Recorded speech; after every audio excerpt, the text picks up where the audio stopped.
ဖို့ရှိတယ်ကြောင့်တက်တဲ့လောက်ဘောင်းကူညီပေးဖို့ကျွန်တော်တို့မြေတားရက်ခံလုပ်ပါတယ်ကျွန်တော်အနေနဲ့လည်းဖြစ်ပွားတဲ့ဒေသအားလုံးလည်းရေးပေါ်အခြေအနေကြီးညာထားပြီးတော့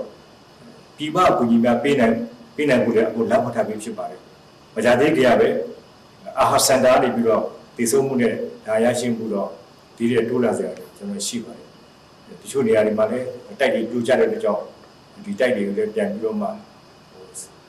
ဆက်တဲ့လုပ်ငန်းတွေကျွန်တော်လုပ်နေစေဖြစ်ပါကျွန်တော်ကိုယ်တိုင်လည်းရောက်ရှိကြည့်ရှုပြီးလည်းဖြစ်ပါတယ်ဒီလိုမိဘပြည်သူများအနေနဲ့လည်းဒီငလင်းတဘာဝဘေးကြောင့်ဖြစ်လာတဲ့ငလင်းအန္တရာယ်ကိုငလင်းတန်းကိုကယ်ဆယ်ဖို့လုပ်ငန်းတွေကအခြေပြစွာ